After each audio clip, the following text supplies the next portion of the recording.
Lieutenant Colonel Jonathan Conricus, you've become an international phenomenon since the war began. Now, more than 100 days into the war, many would say Israel's not faring that well, with so many soldiers wounded. What do you say? I say these are two different things. There's reality on the ground, then there's virtual reality, and essentially the battle of the narrative and anything that is out in the public domain. I would say that on the ground, despite the very heavy casualties that you mentioned, and of course every lost or wounded soldier is a tremendous tragedy for the people of Israel and for our nation. We are in mourning for that. But despite that, I think the IDF is doing a very good job on the ground, making advances and defeating the enemy step by step in Gaza and readying itself for the next stages that may or may not come up north. Can you paint a picture of the largesse of weapons, the cache of weapons that have been found since October 7th began? Because many of those weapons also came in then. You know, when you look at the Gaza Strip, a civilian who never went there, you could see a picture of it or a video of it. You see houses. Now there's a lot of destruction there. What you cannot see is the underground facilities under the houses, but you also cannot see the amount of weapons and explosives that were hidden in ordinary houses. Israeli troops, as they're now more on search and destroy kind of missions, going through areas where there's already very little enemy activity, but they're going through and making sure to dismantle all of the infrastructure, the weapons and the rocket launchers, etc.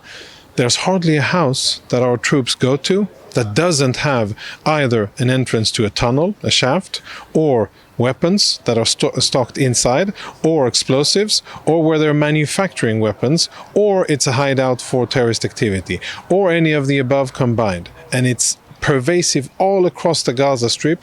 We see the same thing in schools, in hospitals, in mosques, in other sensitive humanitarian locations, and it's really amazing, and I think it's unprecedented in the history of warfare to have such a closely enmeshed enemy that is totally embedded within the civilian infrastructure. Nothing in Gaza is detached from Hamas, and almost every building in Gaza is connected or used in some way or another by Hamas for its illicit military activities. And yet Hamas is still operating, and rockets are still flying, and Hamas is still confiscating what many are saying are confiscating some of the humanitarian aid. So what do you attribute that strength to? You know, we have to you can divide that into two parts. On one hand, we are now 3.5 days, almost 4 days since the last rocket was fired towards southern Israel. There haven't been any alarms. There have been alarms up north. In the south, Hamas has not been able to fire rockets. That, of course, is a temporary situation, but I think it is indicative of the ability of Hamas to conduct operations. There are still terrorists in Gaza. They still conduct low-level skirmishes and attacks against Israeli troops, sadly, that have caused quite significant casualties as well. But at the end of the day, as a fighting organization with command and control, logistics, and an ability to run operations, Hamas has been greatly diminished, specifically in the northern part of the Gaza Strip, and is being diminished as we're speaking in the south. And I'd say that they still are a potent enemy, but that everywhere where there's an encounter between Israeli soldiers and Hamas terrorists, it ends with dead terrorists, sometimes with Israeli casualties as well, but it ends with defeated Hamas terrorists. And it's a matter of time, resolve, and resources in order to get the job done. Speaking with Israeli officers on the ground and speaking with Israeli civilians, I hear a very good message of stamina, of resolve, and yes, we need to get the job done. We mustn't stop. We mustn't get our focus blurred, and we have to stay the course and focus on making sure that Israeli civilians can go back to their homes that they were forced out of on October the 7th, go back and live there safely, rebuild those communities. I personally want to hear the beautiful sound of Israeli kids playing in their backyards in Kibbutz Be'eri and Nahal Oz and Sderot. That's what I want to hear, and when I'll hear it, I know that we're one step closer to victory. So much has happened since October 7th, and if you look at the way the outside world looks today at what's happening, they're also looking at Israel not as united as that first interview you and I did in the beginning of the war. Does politics drive the decisions of the army, or is it the other way around? It's always a discourse between the political level and the military level. The military is tasked by the elected government to perform a task, and then the military gives feedback on different courses of action and what the different effects may be. I don't think that the IDF is doing anything that it shouldn't be doing. There's a very good discourse between the political and the military level, and so far it looks as if the government and the cabinet has the staying power and the stamina to allow the IDF and to facilitate for the IDF the diplomatic conditions and international support to allow the IDF to continue with the mission of making sure that Hamas is dismantled and totally defeated. The job of the IDF is to fight on the ground together with the ISA, with the Shabak, to defeat the enemy. And the job of the government and the cabinet is to make sure that those conditions are available and that the IDF has the spare parts, the munitions, and the international support and the diplomatic legitimacy to continue to do that. And so far, I think all systems are operating, not flawlessly, but all systems are operating, and the IDF continues to defeat Hamas. Lieutenant Colonel Conricus, you're not in the reserves this moment, so I can ask that question a little differently in terms of what if it isn't? What if it doesn't continue? What can be the outcome? I think we're at a conference today which focuses exactly on that, on staying the course and messaging to elected officials in Israel that the Israeli public, or that very large parts of the Israeli public, we cannot expect to represent everybody here, but that there's a very strong and united and proud voice that says this is what the people in Israel understand that needs to be done, and that the government should hear that and stay the course and do it. If not, I think that the consequences could be very, very dire, because all of the terrorist organizations around us are watching and assessing our every step.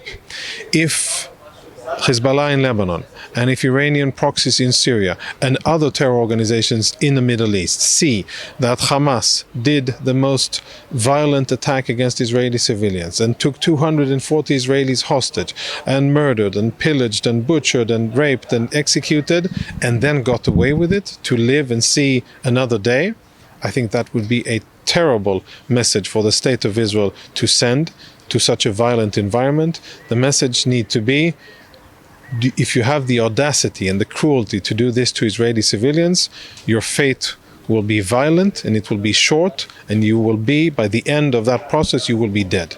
That is the message that Israel needs to send, not because we're a warmongering nation, we're a peace-loving nation. We want to live in peace, in security, behind our internationally recognized borders, but we understand that the way for our enemies to respect us is by showing that if you wrong us in such a horrible way like Hamas did on October the 7th, you will face the most severe of consequences. There have been reports and videos that have been out through international media showing that Israel has gone into cemeteries and that they are plowing through graves and they're turning over graves and bodies, and there is deep footage on this. What do you say to that? So I agree that the footage, the visuals aren't good. One reason why the IDF, to my understanding, is using heavy equipment is because of the fear of things being booby-trapped. Hamas took 240 Israelis hostage. Since then, more than 110 days, Israel has been searching for live hostages and then the bodies of, unfortunately, dead hostages.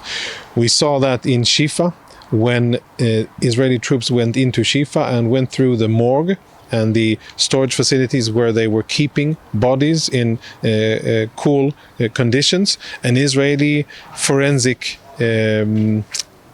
people went through and verified that the corpses that were there were not Israeli hostages. And what is happening in other parts of Gaza is how should we say, not visually pleasing and quite unsettling images and I'm sure that the soldiers aren't happy that they need to do it, but what Israel is doing is looking for our hostages, looking for bodies of hostages that... Dead bodies, you mean? Indeed, looking for bodies of hostages that were killed by Hamas and then disposed of, hidden, buried in places where you bury people, and that is mostly graveyards, and then trying to identify them. The purpose here is to bring closure to Israeli families, to bring bodies of hostages back to Israel so that their families can bury them and at least get some kind of minimal comfort in knowing where their loved ones are, sadly, even if they are dead. And it's sad that instead of talking about this part of the story, which is really the story, so much of the focus is on one part of the activity, a bulldozer going through a graveyard. I agree it doesn't look good, but I don't know how else it could be done, knowing that Hamas booby traps bodies, knowing that Hamas knows that Israel is going to go look for bodies.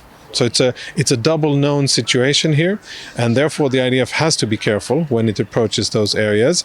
And instead of telling the story of Israeli soldiers being forced to do a lot of heavy lifting in order to find bodies of hostages to bring them home to burial, the story is Israel is desecrating graveyards, which I think is very unfortunate. That's a very shallow way of looking at it. And at the end of the day, sadly, this is the reality that Hamas forced upon us, upon Israeli families. There are 136 families that are still waiting for their loved ones, more than 110 days after. And there are many who know that their loved ones are unfortunately dead. And that is part of the mission of the IDF, to bring back people alive, and if they fail to bring back people alive, to bring the bodies back for proper burial. The game book of war and the international criminal courts may not see eye to eye with the way you or others in the Israeli echelon might see it. Then how do you juggle knowing that these are major problems that can face Israel as the war continues and even as the war ends? We have to be clear about what we're doing. We have to say and explain, just as I did now, what the actions that we're taking, why we're taking them. And I think that the only thing that we need to be doing a little bit better is to preempt, to announce while this is happening, while the bulldozers are there, while our soldiers are looking for bodies, just to come out and say it. Because if you come out and say it and explain to the world what's going on, then it gives our adversaries and haters around the world a little bit less time when they control the airwaves and get an opportunity to frame an event and frame it negatively towards Israel. And I think that what we should be doing, what Israel should be doing, is to be a little bit faster and to preempt the possibly negative press that will come out of different activities. War is ugly and horrible in any sense. War is never beautiful. It's the worst human endeavor ever. So it always looks bad. But if you come out and explain what you're doing, you have a better chance of at least denying your enemy the ability to manipulate it and use it for their purposes. And I hope that the state of Israel will improve slightly on that. The political arena is not the same today as it was at the beginning of the war. You see that a lot of the Democratic senators just signed on to an amendment, 49 to 51, that they would want to see a two-state solution through negotiations.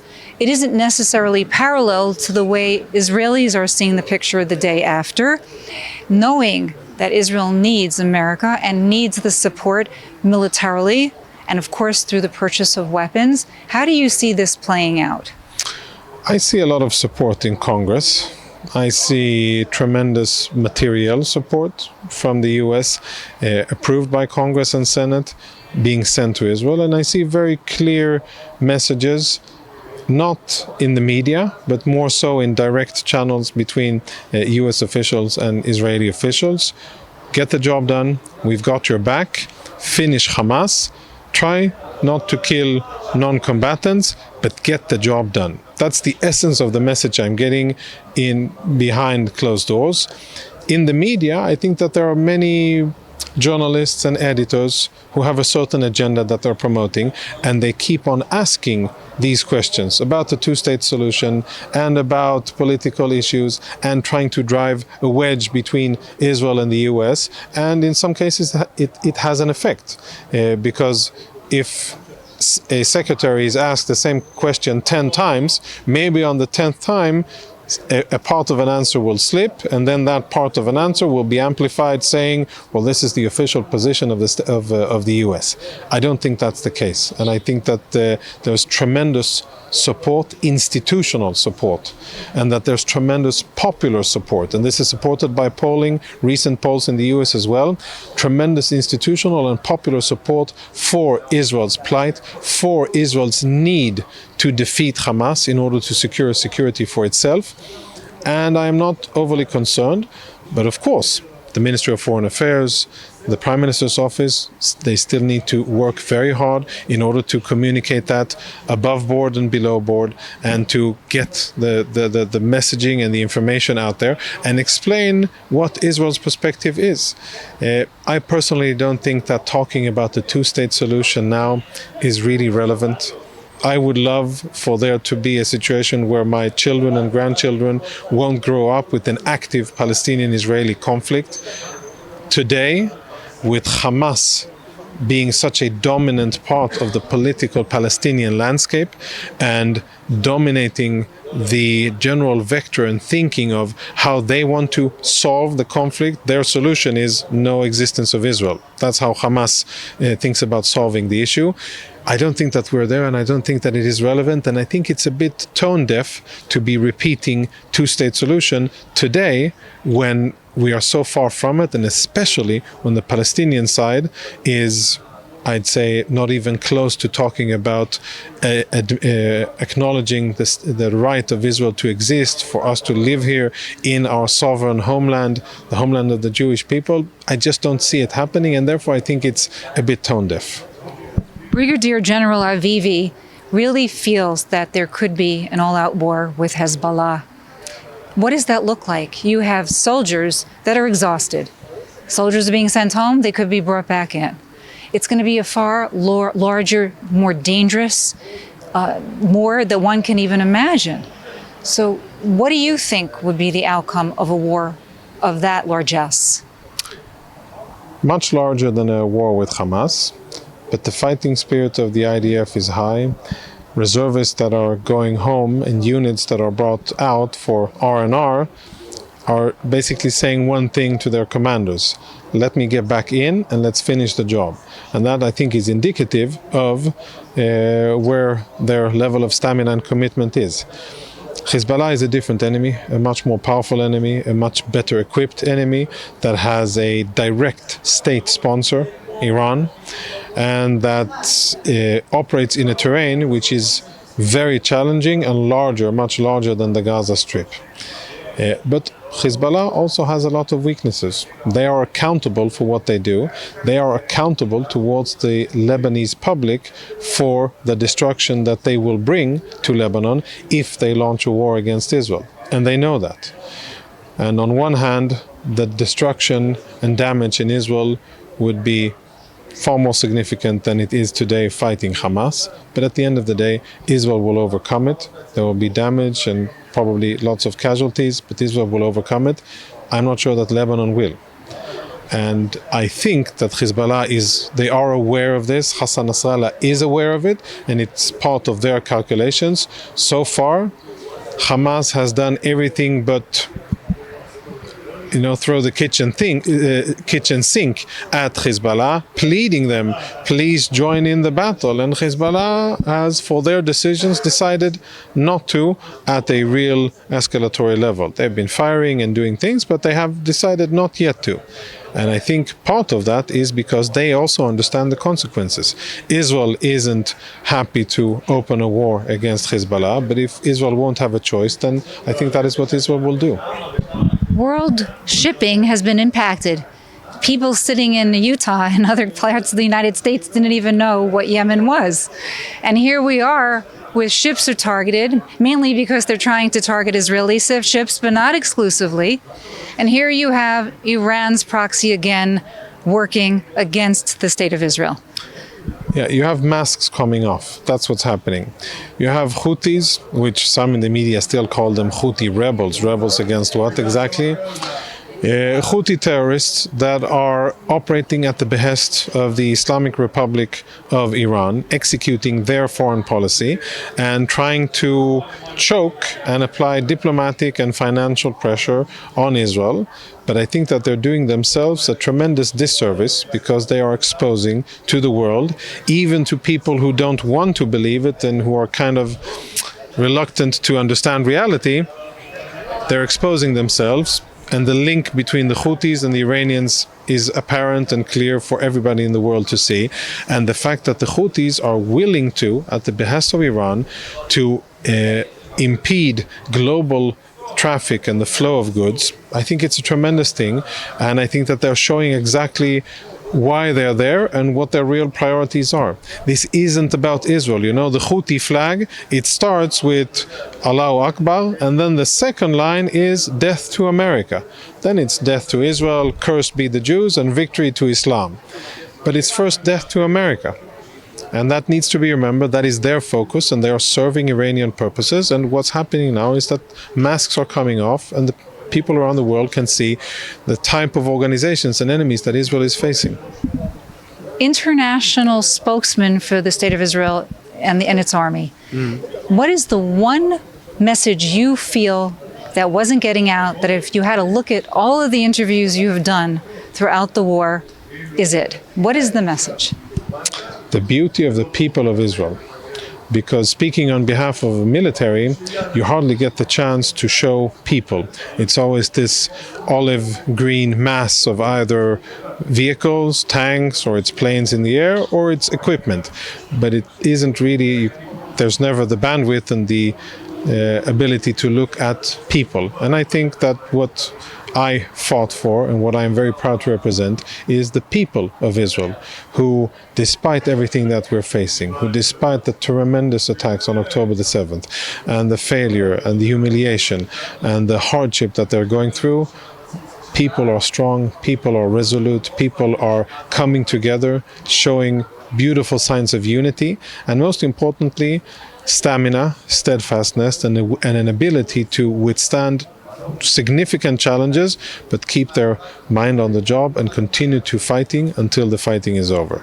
And I think that would be great if that was more part of the coverage. I understand that international news focus on the news, but so many times the other side is given a human face, is given a human story. And for viewers around the world, it's difficult to relate to a military, a big guy in uniform, or a tank driving by. It's easy to relate to a person, to a woman, to a child, to a bereaved father. And I think that the Israeli story isn't getting enough human bandwidth, and that would be great if that was different. So as a family man going into Gaza, what was the one thing that struck you that you can't sleep at night thinking about? Hostages.